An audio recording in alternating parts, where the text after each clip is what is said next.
ನಮಸ್ತೆ ಚೇಳೂರು ನ್ಯೂಸ್ ಕನ್ನಡಕ್ಕೆ ಸ್ವಾಗತ. ಕುಶಾವತಿ ನದಿ ನೀರು ಹರಿದು ಚಿಲ್ಕಲ್ನೇರ್ಪು ಗ್ರಾಮದ ರೈತರ ಬೆಳೆಗಳಿಗೆ ಹಾನಿ. ಶಿಡ್ಲಘಟ್ಟ ಗ್ರಾಮಾಂತರ ಬಿಜೆಪಿ ಮಂಡಲ ಅಧ್ಯಕ್ಷ ಸೀಕಲ್ ಆನಂದಗೌಡ ಭೇಟಿ ನೀಡಿ ರೈತರ ಜಮೀನುಗಳಲ್ಲಿ ಹಾನಿಗೊಳಗಾದ ಬೆಳೆಗಳನ್ನು ವೀಕ್ಷಣೆ ಮಾಡಿದರು.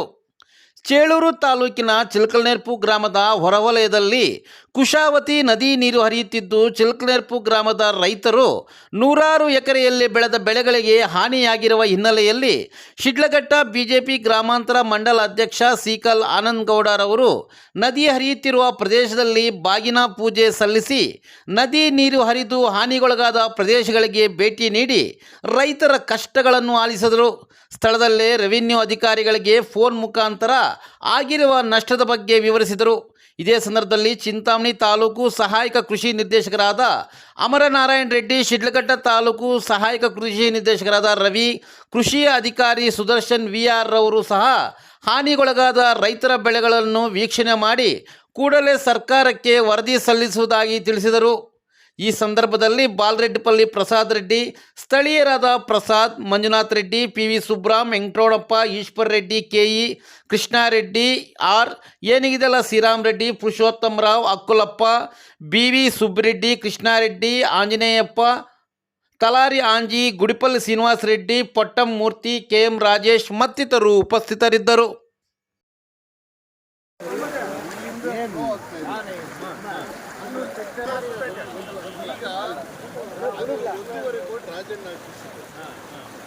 ನಾವೇ ನಮ್ಮ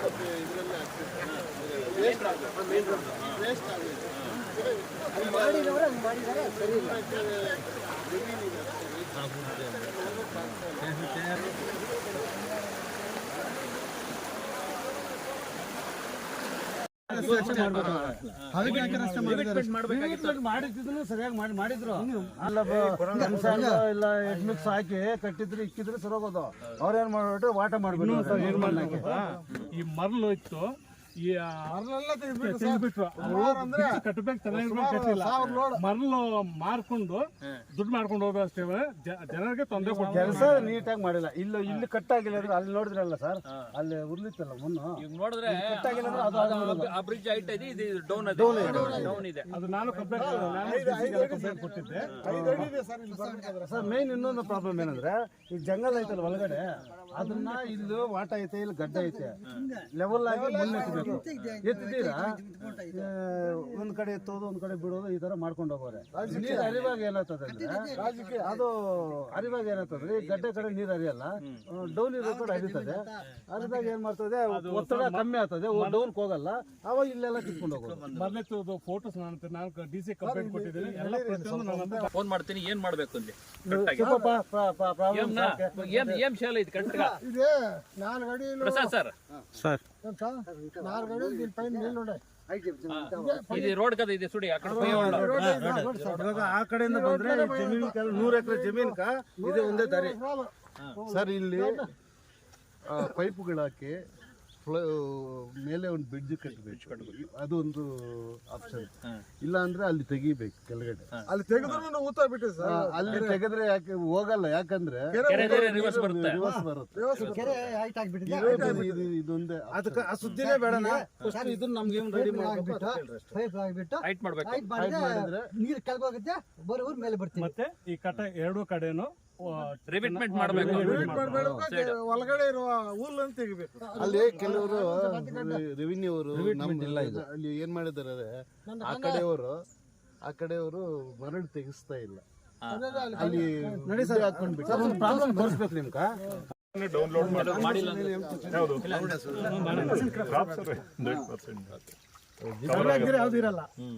ಇಲ್ಲಿ ಬಂದೇ ತಗೊಂಡು ಹೋಗ್ಬೇಕು. GPS 30 ಮೀಟರ್ ಒಳಗಡೆನೆ ತಗೊಳ್ಳೋದು.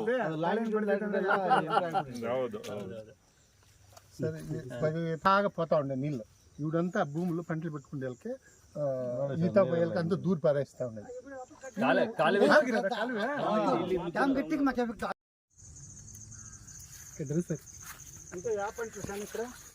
ಪಂಚಾಯತಿ ವ್ಯಾಪ್ತಿಯಲ್ಲಿ ಇದೇಮಿಟ್ಟು ಪಕ್ಕಲಕ್ರೆ ಹೊಂದಿಕೊಂಡಿರ್ತಕ್ಕಂತಹ ಯಾವ ನದಿ ಇದು? ಕುಶಾವತಿ ನದಿ. ವಾಡಿಕೆಯಂತೆ ಈ ಬಾರಿಯೂ ಸಹ ಒಳ್ಳೆ ಮಳೆ ಆಗಿರೋದ್ರಿಂದ ಮಳೆಯ ಪ್ರಮಾಣ ಜಾಸ್ತಿಯಾಗಿ ಇಲ್ಲಿ ಒಂದು ಪ್ರವಾಹದ ರೀತಿಯ ಉದ್ಭವ ಆಗಿದೆ. ಇಲ್ಲಿನ ರೈತರು ಏನು ಅಲ್ಪ ಸ್ವಲ್ಪವಾಗಿ ಬೆಳೆ ಬೆಳೆದಿರ್ತಕ್ಕಂಥದ್ದು ತುಂಬ ಹಾನಿಯಾಗಿದೆ ಅನ್ನೋ ಒಂದು ಮಾಹಿತಿ ಮೇರೆಗೆ ನಾವು ಸಹ ಸಂಬಂಧಪಟ್ಟ ಅಧಿಕಾರಿಗಳು ತಕ್ಷಣಕ್ಕೆ ಅವರು ಭೇಟಿ ಕೊಟ್ಟಿದ್ದಾರೆ. ಇದರ ಕುರಿತಾಗಿ ಈಗಾಗಲೇ ತಾಲೂಕಿನ ದಂಡಾಧಿಕಾರಿಗಳಿಗೆ ಹಾಗೂ ಮೈರಾ ಇರಿಗೇಷನ್ ಎಕ್ಸಿಕ್ಯೂಟಿವ್ ಇಂಜಿನಿಯರ್ ಅವರಿಗೆ ಸಂಬಂಧಪಟ್ಟ ಅಧಿಕಾರಿಗಳಿಗೆ ಈಗಾಗಲೇ ಮಾಹಿತಿಯನ್ನು ಕೊಟ್ಟು ಹಾಗೂ ಕೆಲವು ಅಧಿಕಾರಿಗಳು ಇಲ್ಲಿಗೆ ಭೇಟಿಯನ್ನು ಕೊಟ್ಟಿರ್ತಾರೆ. ರೈತರು ಮಾಡ್ತಿರ್ತಕ್ಕಂಥ ಮನವಿ ಇಷ್ಟೇ, ಸ್ವಾಮಿ ನಾವು ಬೆಳೆದಿರ್ತಕ್ಕಂಥ ಬೆಳೆ ಈ ಥರದ ಒಂದು ಪ್ರತಿ ವರ್ಷವೂ ಮಳೆ ಬಂದಾಗ ಪ್ರತಿ ವರ್ಷವೂ ಈ ಥರದ ಹಾನಿ ಆಗ್ತಾಯಿದೆ. ಇದಕ್ಕೆ ಸರಿಯಾದಂಥ ಒಂದು ಸೊಲ್ಯೂಷನ್ನ ಮಾಡಬೇಕು ಅನ್ನೋದು ಅವರ ಮನವಿ ಆಗಿರ್ತದೆ. ನಾವು ಬಂದು ಎಲ್ಲ ವೀಕ್ಷಣೆ ಮಾಡಿದಾಗ ಇರ್ತಕ್ಕಂಥ 2 ಚೆಕ್ ಡ್ಯಾಮ್ಗಳ ನಡುವೆ ಒಂದು ಅವೈಜ್ಞಾನಿಕವಾಗಿ ಒಂದು ಚೆಕ್ ಡ್ಯಾಮನ್ನು ನಿರ್ಮಾಣ ಮಾಡಿರ್ತಾರೆ. ಏನು ಮುಖ್ಯ ರಸ್ತೆಗೆ ಚೆಕ್ ಡ್ಯಾಮ್ ಮಾಡಿರ್ತಾರೆ, ಅದರ ಹಿಂದೆ ಇರ್ತಕ್ಕಂಥ ಚೆಕ್ ಡ್ಯಾಮು ಅದಕ್ಕಿಂತ ಇದು ಹೈಟಲ್ಲಿರೋದ್ರಿಂದ ನೀರು ಹಿಂದಕ್ಕೆ ಹೋಗ್ತಾ ಇದೆ. ಆ ಹಿಂದಕ್ಕೆ ಹೋಗೋದ್ರಿಂದ ಮೇಲ್ಗಡೆ ಬರ್ತಕ್ಕಂಥ ಪ್ರೆಷರ್ಗೆ ಕಟ್ಟೆ ಎಲ್ಲ ಕೊರೆದು ಕಟ್ಟೆ ಕಿತ್ತೋಗಿ ಇವತ್ತಿನ ದಿವಸ ರೈತರ ಜಮೀನುಗಳಿಗೆ ನೀರು ನುಗ್ಗಿದೆ. ಅಪಾರವಾದ ಆಗಿರ್ತಕ್ಕಂತಹ ರೈತರ ಬೆಳೆ ಹಾನಿಯಾಗಿದೆ. ಈಗಾಗಲೇ ಸಂಬಂಧಪಟ್ಟ ದಂಡಾಧಿಕಾರಿಗಳಿಗೆ ಮನವಿಯನ್ನು ಮಾಡಿದ್ದೀವಿ. ದಯಮಾಡಿ ರೈತರಿಗೆ ಈಗಾಗಲೇ ಕಷ್ಟದಲ್ಲಿದ್ದಾರೆ. ಅವರು ಬೆಳೆದಿರ್ತಕ್ಕಂಥ ಬೆಳೆ ಈ ರೀತಿಯಾಗಿ ಹಾನಿ ಆದರೆ ಮುಂದೆ ಅವರು ಸಾಲಿನ ಸುಳಿಯಲ್ಲಿ ಸಿಲುಕ್ತಾರೆ. ದಯಮಾಡಿ ಅವರಿಗೆ ಸಾಧ್ಯವಾದಷ್ಟು ಪರಿಹಾರವನ್ನು ಒದಗಿಸ್ಕೊಡ್ಬೇಕು ಅಂತೇಳಿ ಅವರಲ್ಲಿ ಮನವಿ ಮಾಡಿದ್ದೇವೆ. ದಂಡಾಧಿಕಾರಿಗಳು ಕೂಡ ಸ್ಪಂದನೆ ಕೊಟ್ಟಿದ್ದಾರೆ. ನಾಳೆ ಸಂಬಂಧಪಟ್ಟ VA ಮತ್ತು RIA ಅವರೂ ಸಹ ಸ್ಪಾಟ್ಗೆ ವಿಸಿಟ್ ಮಾಡ್ತೀವಿ ಅಂತ ಹೇಳಿದ್ದಾರೆ. ಅದೇ ರೀತಿಯಾಗಿ ಆಗಿರ್ತಕ್ಕಂಥ ಚೆಕ್ ಡ್ಯಾಮೇಜ್ ಏನಿದೆ, ಹಿಂದೆ ಮಾಡಿರ್ತಕ್ಕಂಥ ಅವೈಜ್ಞಾನಿಕವಾಗಿ ಏನು ನಿರ್ಮಾಣ ಮಾಡಿದ್ದಾರೆ ಅದನ್ನು ಸರಿಯಾದ ರಿವಿಟ್ಮೆಂಟು ಏನು ಕಟ್ಟೆ ಇದೆ ಆ ಕಟ್ಟೆಯನ್ನು ಸರಿಪಡಿಸಿ ಆ ಕಟ್ಟೆಗೆ ಸರಿಯಾದಂತಹ ಒಂದು ರಿವಿಟ್ಮೆಂಟ್ನ ಕೊಟ್ಟಾಗ ಮಾತ್ರ ಆ ಕಟ್ಟೆ ನಿಲ್ಲುತ್ತೆ. ಇವರೇನು ಮಾಡಿದರೆ, ಹಿಂದೆ ಮಾಡಿರ್ತಕ್ಕಂಥವರು ಪಾಪ ಇಲ್ಲಿ ರೈತರಿಗೇನು ಗೊತ್ತಾಗಿಲ್ಲ ಏನು ಮಾಡ್ತಾ ಇದ್ದಾರೆ ಅಂತ. ಟೆಂಡರ್ ಪ್ರಕ್ರಿಯೆ ಮುಗಿದ ಮೇಲೆ ಬಂದು ಕೆಲಸ ಮಾಡಿದ್ದಾರೆ, ತುಂಬ ಅವೈಜ್ಞಾನಿಕವಾಗಿ ಕೆಲಸ ಮಾಡಿದ್ದಾರೆ. ಅಲ್ಲಿರ್ತಕ್ಕಂಥ ಮರಳು ಏನು ಸಿಕ್ಕಿದೆ ಅದನ್ನು ಮಾರ್ಕೊಂಡು ಹೋಗಿದ್ದಾರೆ, ದೋಚಿದ್ದಾರೆ ಅಂತ ಹೇಳ್ತಾ ಇದ್ದಾರೆ ರೈತರು. ಅದೆಲ್ಲ ತಪ್ಪು.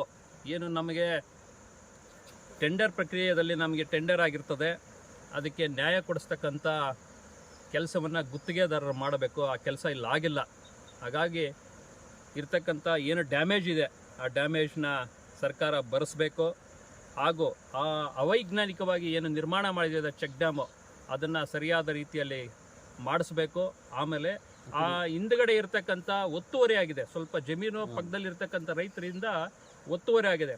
ಆ ಒತ್ತುವರಿಯನ್ನು ಕೂಡಲೇ ದಂಡಾಧಿಕಾರಿಗಳು ಆ ಸರ್ವೆ ಮಾಡೋದ್ರ ಮುಖಾಂತರ ಏನು ಒತ್ತುವರಿ ಆಗಿದೆ ಅದನ್ನೆಲ್ಲ ಪಶ್ಚಿಮ ದಿಕ್ಕಿಗೆ ಅಂತ ಹೇಳ್ತಿದ್ದಾರೆ, ಅದನ್ನೆಲ್ಲ ತೆಗೆದು ಒತ್ತುವರಿಯನ್ನು ತೆಗೆದು ಸರಾಗವಾಗಿ ನೀರು ಹಾಯ್ದು ಹೋಗಲಿಕ್ಕೆ ಅನುವು ಮಾಡಿಕೊಟ್ಟಾಗ ಮಾತ್ರ ಈ ರೀತಿಯಾದಂತಹ ಒಂದು ಅವಘಡಗಳು ಆಗಲಿಕ್ಕೆ ಆಗೋದಿಲ್ಲ. ಹಾಗಾಗಿ ಸಂಬಂಧಪಟ್ಟ ಅಧಿಕಾರಿಗಳಿಗೆ, ಸಂಬಂಧಪಟ್ಟ ಜನಪ್ರತಿನಿಧಿಗಳಿಗೆ ಈ ಮುಖಾಂತರ ನಾವು ಮನವಿ ಮಾಡ್ತಾ ಇದ್ರಿ, ದಯಮಾಡಿ ರೈತರ ಕಣ್ಣಲ್ಲಿ ನೀರು ತರಿಸ್ಬೇಡಿ.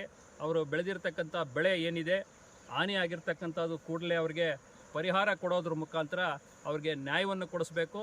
ಹಾಗೂ ಸಂಬಂಧಪಟ್ಟ ಮೈನರ್ ಇರಿಗೇಷನ್ ಡಿಪಾರ್ಟ್ಮೆಂಟ್ ಅವ್ರು ಯಾರಿದ್ದಾರೆ ಕೂಡಲೇ ಸ್ಥಳಕ್ಕೆ ಭೇಟಿ ಕೊಟ್ಟು ಏನು ಅವೈಜ್ಞಾನಿಕವಾಗಿ ನಿರ್ಮಾಣ ಮಾಡಿದ್ದಾರೆ ಡ್ಯಾಮ್ನ ಅದನ್ನು ಸುತ್ತ ರಿವಿಟ್ಮೆಂಟು ಮಾಡೋದ್ರ ಮುಖಾಂತರ ಹಾಗೂ ಸ್ವಲ್ಪ ಮಳೆ ಬಂದ್ರೂ ಅಲ್ಲಿ ಯಾರು ರೈತರು ಆ ರಸ್ತೆಯನ್ನು ದಾಟಲಿಕ್ಕೆ ಆಗೋದಿಲ್ಲ.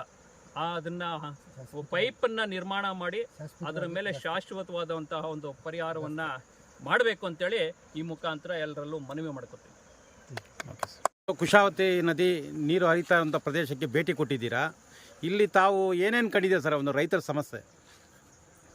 ಈ ದಿನ ಮಾನ್ಯ ಜಿಲ್ಲಾಧಿಕಾರಿಗಳು ಚಿಕ್ಕಬಳ್ಳಾಪುರ ಜಿಲ್ಲೆ ಮತ್ತು ಜಂಟಿ ಕೃಷಿ ನಿರ್ದೇಶಕರು ಚಿಕ್ಕಬಳ್ಳಾಪುರ ಜಿಲ್ಲೆಯವರು ಕುಶಾವತಿ ನೀರು ಹರಿದು ರೈತರ ಬೆಳೆ ಹಾಳಾಗಿದೆ, ರೈತರ ಬೆಳೆಗೆ ನೀರು ನುಗ್ಗಿದೆ ಅಂತ ಅವರ ನಿರ್ದೇಶನದ ಮೇರೆಗೆ ನಾನು ಚಿಂತಾಮಣಿ ತಾಲೂಕು ಸಹಾಯಕ ಕೃಷಿ ನಿರ್ದೇಶಕರು, ಶಿಡ್ಲಘಟ್ಟ ತಾಲೂಕಿನ ಸಹಾಯಕ ಕೃಷಿ ನಿರ್ದೇಶಕರು ಮತ್ತು ಈ ಕೆಂಚಾರ್ಲಹಳ್ಳಿ ಹೋಬಳಿಯ ನಮ್ಮ ಕೃಷಿ ಅಧಿಕಾರಿಯವರು ಈ ದಿನ ರೈತರೊಂದಿಗೆ ಬೇರೆ ಬೇರೆ ರೈತರ ಜಮೀನುಗಳಿಗೆ ಭೇಟಿ ಮಾಡಿದ್ದೀವಿ.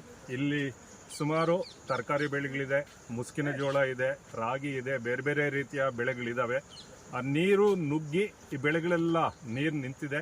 ಅದು ಈಗೇನಾಗಿದೆ, ಈಗಾಗಲೇ ನಾವು ಗ್ರಾಮ ಲೆಕ್ಕಾಧಿಕಾರಿಗಳ ಜೊತೆ ನಾವು ಮಾತಾಡಿದ್ದೀವಿ. ಅದು ಎಲ್ಲೆಲ್ಲಿ ಆ ಸರ್ವೆ ನಂಬರು ಯಾವ್ಯಾವ ಬೆಳೆ ಇದೆ ಏನು ಅಂತ ನಮ್ಮ ಬೆಳೆ ಸಮೀಕ್ಷೆಯನ್ನು ನೋಡಿ ಅದನ್ನು ನಾವು ಮತ್ತು ಇದು ರಾಜಸ್ವ ಇಲಾಖೆಯವರು, ರೆವಿನ್ಯೂ ಇಲಾಖೆಯವರು ಅದನ್ನು ಜಂಟಿ ಸಮೀಕ್ಷೆ ಕೈಗೊಂಡು ಅದರ ಆಧಾರದ ಮೇಲೆ ಸರ್ಕಾರದಕ್ಕೆ ನಾವು ವರದಿಯನ್ನು ಸಲ್ಲಿಸ್ತೀವಿ. ದಂಡಾಧಿಕಾರಿಗಳಿಗೆ ಮನವಿಯನ್ನು ಕೊಡ್ತಾರೆ. ರೈತರೆಲ್ಲ ಹೋಗ್ಬಿಟ್ಟು ಮನವಿಯನ್ನು ಕೊಟ್ಟು ಏನು ನಷ್ಟ ಆಗಿದೆ ನಷ್ಟವನ್ನು ಭರಿಸ್ತಕ್ಕಂಥ ಕೆಲಸ ಸರ್ಕಾರ ಕೂಡಲೇ ಮಾಡಬೇಕು ಅಂತೇಳಿ ಎಲ್ಲರೂ ರೈತರು ಹೋಗಿ ನಾಳೆ ಆಗ್ರಹ ಮಾಡ್ತಕ್ಕಂಥ ಕೆಲಸ ಆಗುತ್ತೆ. ಪಕ್ಕದಲ್ಲಿ ನಾವು ಜಮೀನು ಇರೋದು, ಅದು ನದಿ ಹರಿದರೆ ನಮಗೆ ಒಂದು ವರ್ಷ ನಮಗೆ ಬೆಳೆ ಇಕ್ಕೋಕ್ಕಾಗಲ್ಲ. ಈಗೆಲ್ಲ ಬೆಳೆ ರಾಗಿ ಇದೆ, ಜೋಳ ಇದೆ, ಬೆಂಡೆಕಾಯಿ ಇದೆ, ಮುಳ್ಳಂಗಿ ಇದೆ, ಎಲ್ಲ ನಾಶವಾಗಿ ಈಗೆಲ್ಲ ನೋಡ್ಕೊಂಬಂದ್ರೆ ಅಧಿಕಾರಿಗಳು ನೋಡ್ಕೊಂಬಂದಿದ್ದಾರೆ. ಇದೇನು ನಮಗೆ ಶಾಶ್ವತವಾಗಿ ಪರಿಹಾರ ಕೊಡಬೇಕು ಅಂತ ನಾವು ಕೋರ್ತಾ ಇದ್ದೀವಿ. ಸರ್ಕಾರಕ್ಕೆ ಆಗ್ರಹ ಮಾಡ್ತಾ ಇದ್ದೀರಾ? ಸರ್ಕಾರಕ್ಕೆ ಆಗ್ರಹ ಮಾಡ್ತಾ ಇದ್ದೀವಿ.